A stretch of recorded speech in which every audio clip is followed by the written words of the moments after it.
Well, hello you guys. Today is Friday, and today I get to pick up my dog. It's sort of a good feeling, but at the same time it's not a very good feeling. It's not like it's not like when you go to the hospital and and doctors give you medicine and then you feel better and then you leave.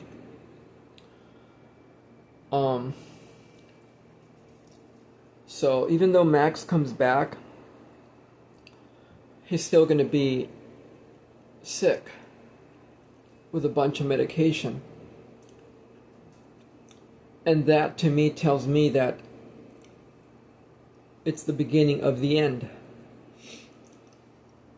And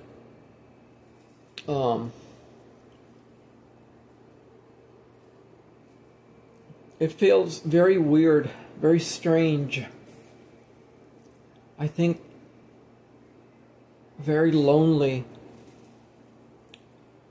without him. Because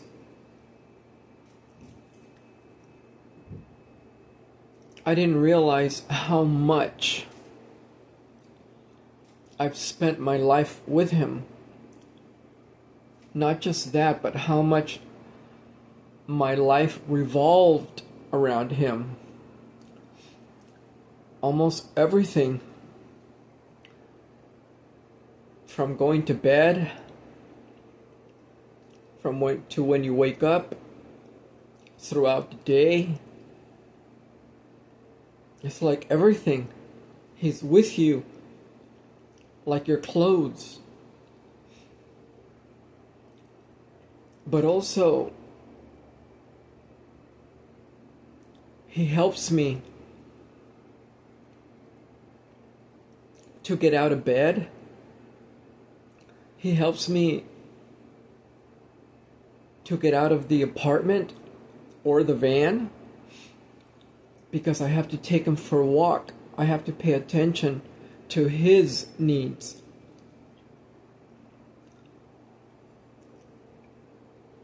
And with that, he helps me to go out and see the sky,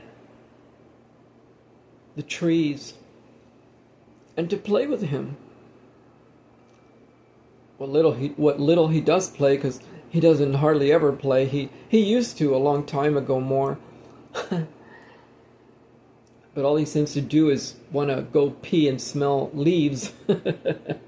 It's not much of a walker. And then you come back home, whether it's to the van or the apartment. And let's say you start making breakfast. You turn to look at him, and he's already watching you. And that's when I begin to wave at him. Hi, Max. Hello, Max. Hello, hello. And I do that several times.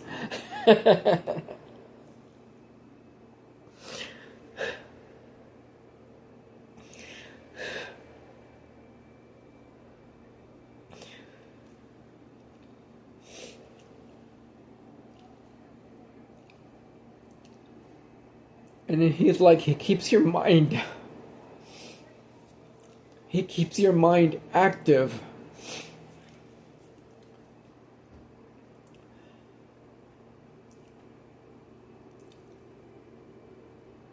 And then later in the day,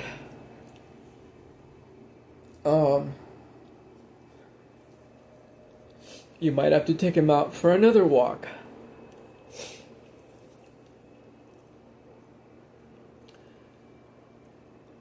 Or later in the day, let's say I'm working on some music editing. I'll be turning around frequently to see what he's doing. And I'll turn around and he'll be right there. Sometimes like this. He's got the funniest look, like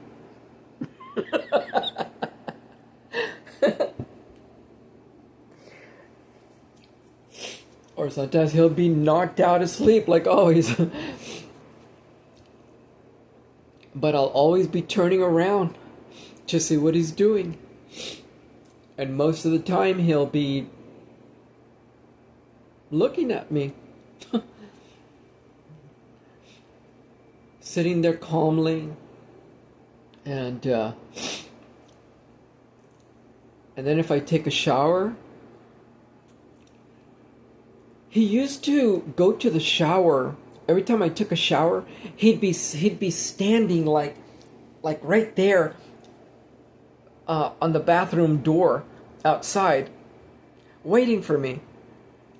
And I'm like, so he'd be right there waiting, but he stopped doing that a while ago. And but what he always did was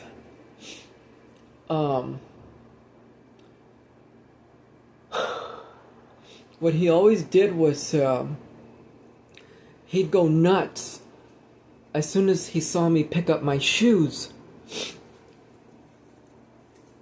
He'd go crazy. And then he'd start to bite me in a loving way, bite my shoes and my socks. And sometimes, it's been a while, but I used to throw the sock across and he'd go chase it. And then he'd bring it back and I'd be pulling it off his teeth. He wouldn't let it go. So then when he did let it go, I'd throw it again and he'd go catch it. But as soon as I start putting my shoes, socks, pants on, he thinks that it's time to go bye-bye.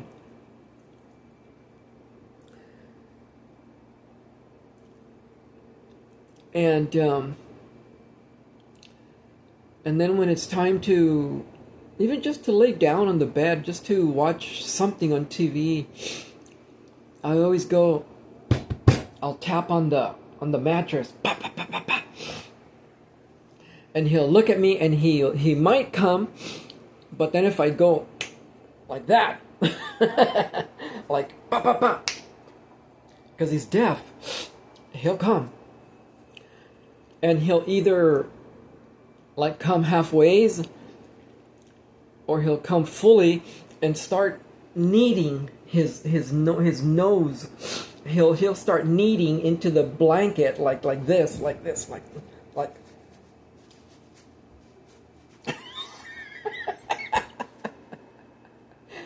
And then I start caressing him like, what are you doing? And he'll still be going like, and then he'll look up, and then boom, go back again.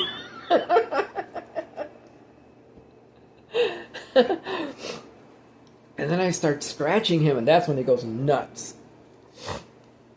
And maybe he'll turn over and want me to rub his belly. But it's funny because many times when I would rub the belly, and then I stop and my hand is still there, he'd shake. Like, hurry up! No, you're not done. Come on, more! I knew. And then when it's time to go to sleep, he'll look at me. He'd be on the corner of the bed, on the edge. And he'd be waiting for me to get myself comfortable first. Like, I have to sleep with 3 pillows. And he'd be waiting. And then finally when I'm done, I tap on the bed. Pop, pop, pop. And he would come. And he would get either right in front of me. And if he got too far, I'd grab him and I'd yank him over to me. And then later, I don't know, once I'm very comfortable and he sees that I'm not moving anymore, to me what he tells me is that, okay, my master is comfortable now, I can move now. I made him happy, so let me move now and make myself comfy. And he would move.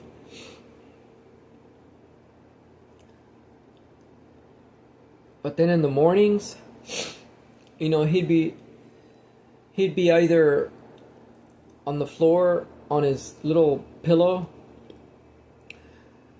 and then I might pick him up and bring him home to the bed, and then I'd just start caressing him. And then once I get up, I'll make my coffee. And sometimes he would want a treat. Like the first thing he'd want is like, where's my treat? But it's just amazing how much he's been with me 24/7. I know he's not dead, but to me this is the sign that he's at the start of his death. And I was talking to a lady at the vet yesterday. She was telling me that her dog had to be put down because she could not take care of the dog that was sick, because he needed attention like 24/7. And she said, I had to go to work, I had to go grocery shop and do things, and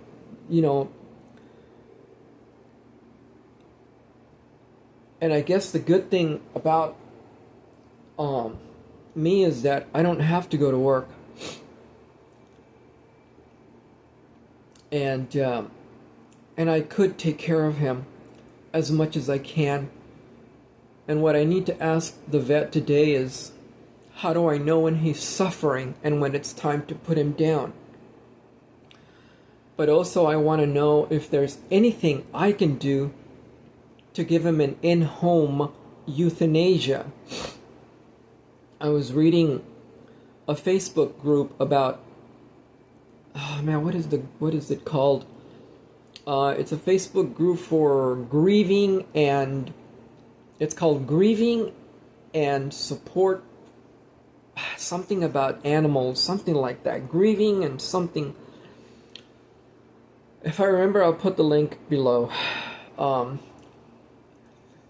And this person was saying, how did I get to that subject about the grieving? Oh man. Oh yeah, some lady posted about her dog dying, and they chose in-home euthanasia with all her family. I said, wow, that's beautiful. I said, how do I get that?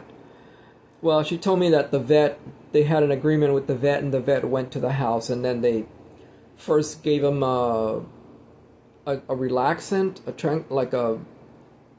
something to calm him down, and then they administered the whatever it is that they do, the euthanasia chemical, and but I'm going to ask him if there's something I could do that I could be given to administer that, because it's about almost a 2-hour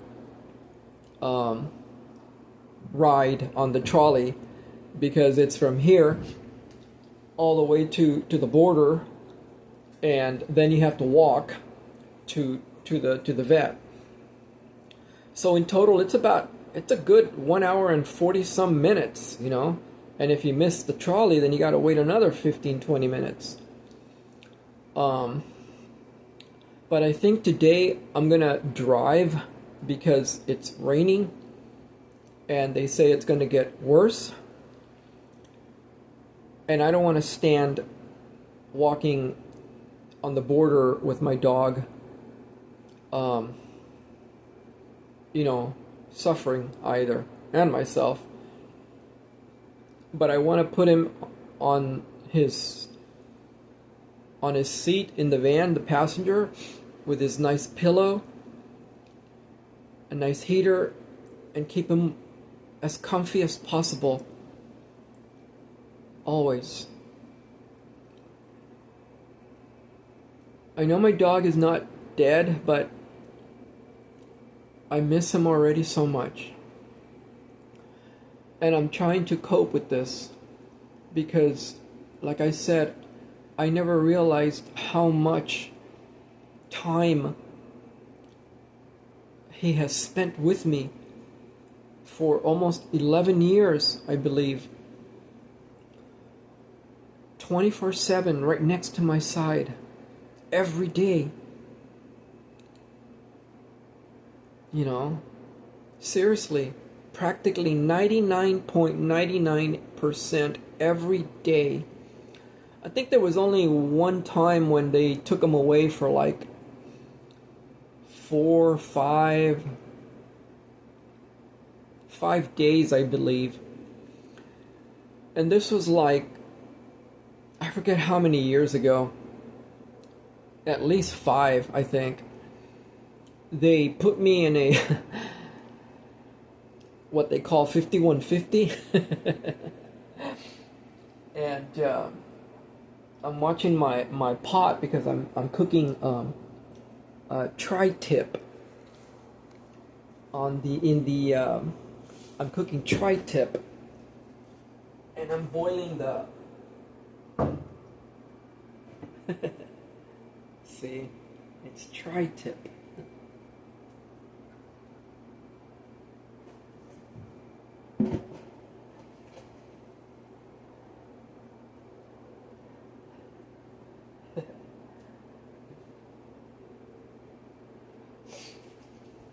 Yeah, I cooked some tri-tip the other day, and oh my god, it was so freaking good. I have to boil them in a pot because I don't have an oven, so I have to do it this way. But damn, when they were done, oh my god, they were the best freaking thing, man. And I ate the whole freaking thing in one day. So this is the rest of it, the half of the rest. And I also brought my food from the van. This is the cage that goes in the refrigerator freezer, and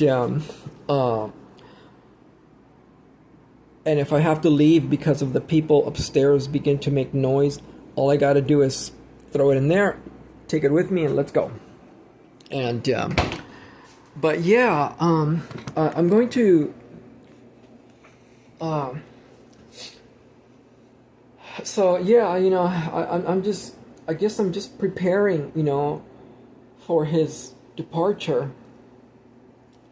And yesterday I thought about it more when I came to the apartment, because it was raining and I just didn't want to come back to the van.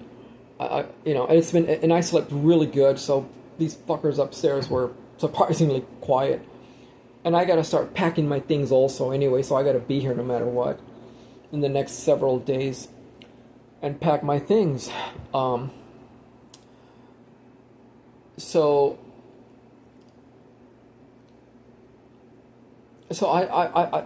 I've been preparing for this, and I think I've been doing pretty well.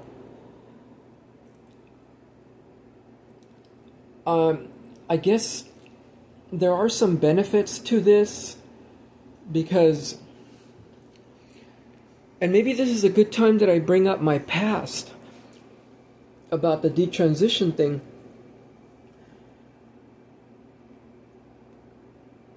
Because maybe it's time for me to move forward to a new episode of life without Max.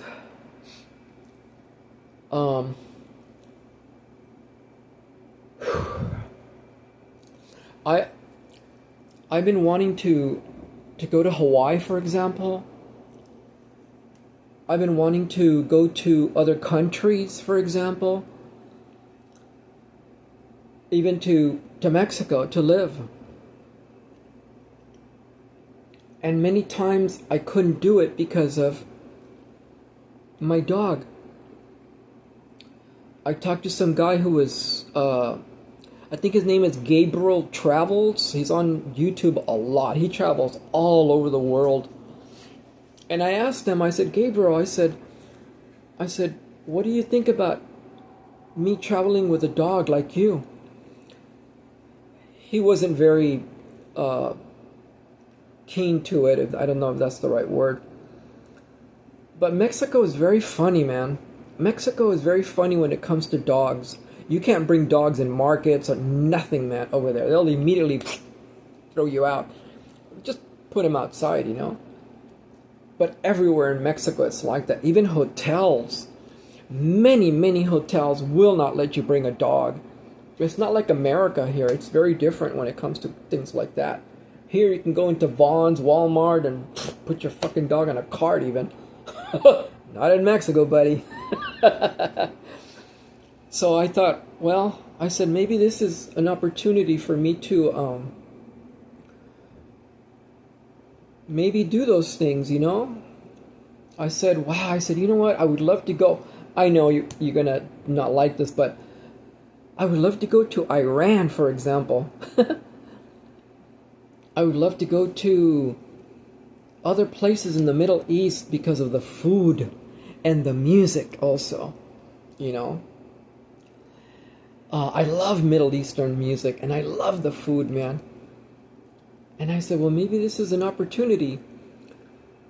I even thought about like going on a mountain backpacking excursion thing, but unfortunately, I don't know about that anymore. My knee's really hurting too, the left one. And so things like that. And also the Hawaii thing, it costs over $1,500, I believe, to ship your dog. And you better be on your toes if there's something wrong with your documents, because if there's any kind of mistake, they will take your dog to the pound for how many days? Months? I mean, 3, 6, 9, 12, I think 4 or 5 months. And you gotta pay for it.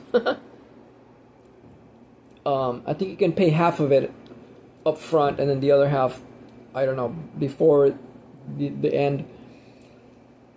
And there's like all of these bullshit rules that you have to get a vet you have to set up an appointment with a vet to meet you at the airport so that they can examine the fucking animal, and you have to do your flight with the same appointment time with your vet. So you better buy a frickin' ticket where you can have the opportunity to modify your ticket, because many times if you don't pay for that option where they say cancel anytime at no fees, you know, but if you don't have that, if you don't pay for that option, you lose the ticket. So it's all of these bunch of bullshit, you know, to coordinate everything with the vet. And but luckily I don't have a lot of stuff anymore.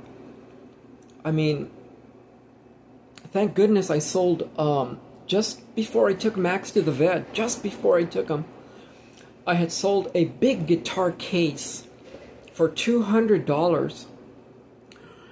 And that helped me to pay for the first night of Max. But then the second one, and today, I have to pay. And I have been pulling out money from my trailer savings.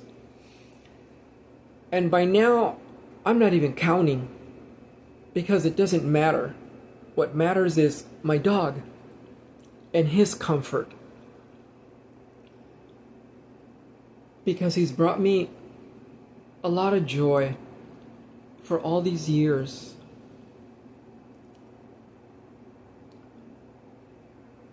And I'm starting to really believe that I really did as best as I could to take care of him. I mean, he was spoiled. And this is why I think that maybe now, especially taking Lexapro now, that's been helping me, except for these goddamn like dizzy spells and vertigo feelings I get on and off. Just weird, man. I hope they go away. You know, I'm learning how to, because of this medication, I believe it's been helping me to cope my emotions. And even though I have cried numerous times over Max,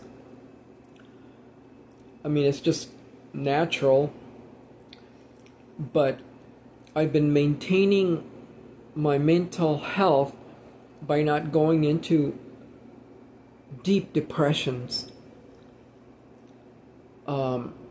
That's why I'm saying that. That's why I say that I know he's not dead, but I am preparing, and I have to prepare to take care of myself. And that's why I'm saying, well, maybe now it's the opportunity to go visit, even go visit Mérida, Mexico. You know, just go visit and see if it's, maybe that's the place I want to be. I don't know. Because I won't have Max. I mean, I hope he stays with me for a year or more. I don't know. He may die next month. He may die next week. He may die the day after tomorrow. I don't know.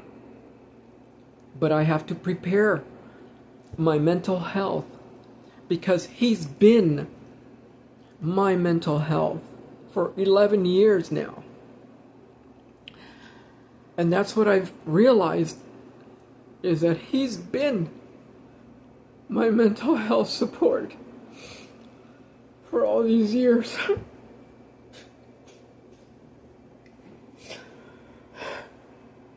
He's been my mental health support.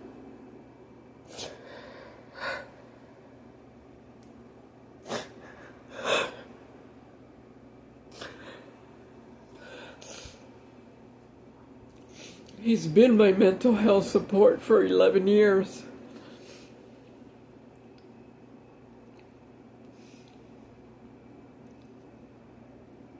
And now that he's leaving, I have to support myself now. My mental health now. He's done his job.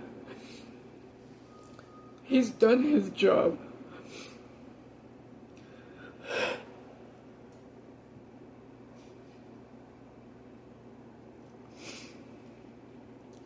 He's done his job.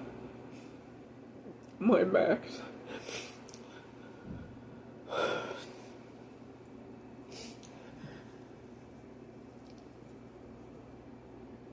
And now I gotta take care of him when he comes home. Now I gotta take care of my beautiful dog. Now I gotta take care of him.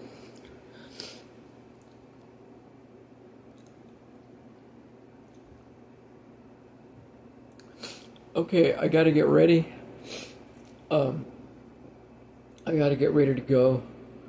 I'm gonna drive down there. And I gotta call the vet still, because I hope they release him before 6 o'clock like yesterday. It was so late and dark and dreary. And I want to visit my aunt, because my aunt's dog died also. And she said she suffered a lot. And that dog was with them for, I think, 10 or 14 years, I think. And I gave him that dog as a puppy. I rescued it from these dog sellers on the border, at the border. It was a little fluffy frickin' dog, man. I paid $150 for it. And I gave it to them. To my aunt and my niece. And I just want to talk to her about what it was like, you know, what did she do to cope? What did, you know, what am I to expect, in other words? So I gotta hurry and go, and I thank you for watching. Bye.